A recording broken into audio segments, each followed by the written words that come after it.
हिंदू धर्म में पितृपक्ष का बड़ा ही महत्व बताया गया है। इन दिनों में पूर्वजों का श्राद्ध और तर्पण करते हैं।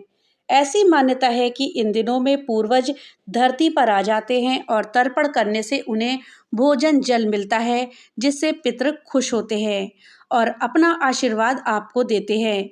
पितृपक्ष की अवधि 16 दिनों की होती है और चूंकि इन दिनों को शोक के दिन भी कहा गया है, ऐसे में इस दौरान सभी तरह के शुभ कार्यों पर रोक लगी होती है। यहाँ तक कि नई चीजों को खरीदने की भी मनाही होती है।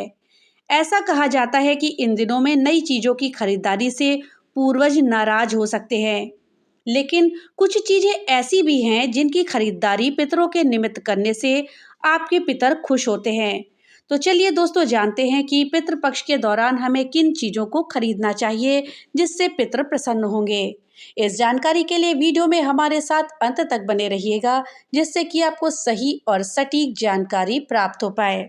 दोस्तों, पितरों को प्रसन्न करने के लिए जो हमें खरीदना चाहिए उनमें पहली चीज है नए वस्त्र। पितृपक्ष के दौरान पितरों के निमित्त नए वस्त्र हमें जरूर खरीदने चाहिए। ऐसा माना जाता है कि जब आप नए वस्त्र खरीदते हैं तो इससे आपके पूर्वज खुश होते हैं और आपको सुख शांति का आशीर्वाद देते हैं।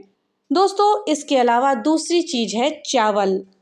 कहते हैं कि श्राद्ध पक्ष में चावल की खरीदारी हमें जरूर करनी चाहिए। चावल की खरीदारी करना अत्यंत ही शुभ माना गया है।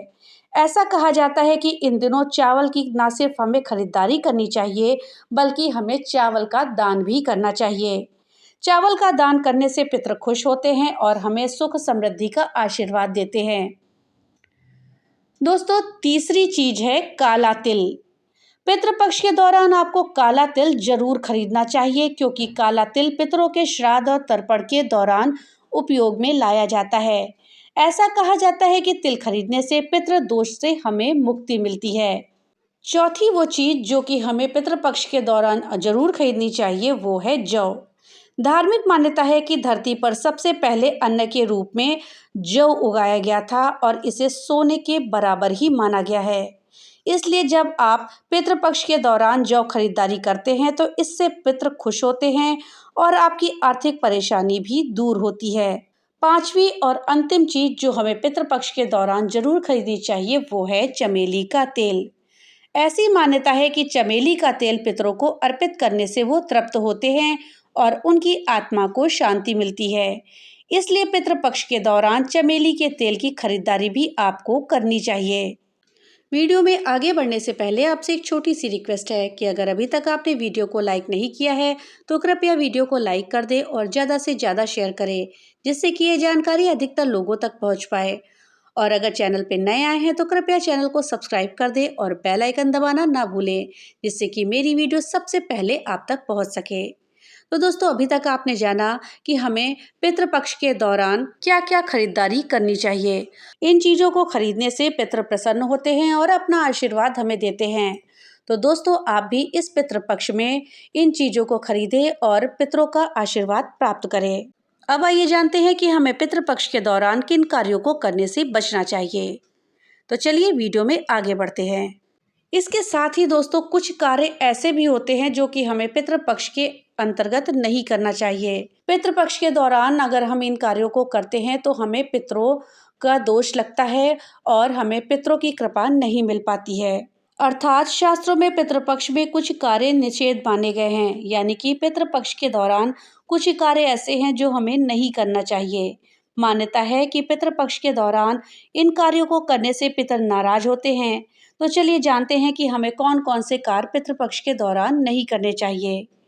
दोस्तों, प्याज और लहसुन को तामसिक भोजन माना गया है। पितृपक्ष में प्याज लहसुन का सेवन हमें नहीं करना चाहिए। इसके इस्तेमाल से हमें बचना चाहिए।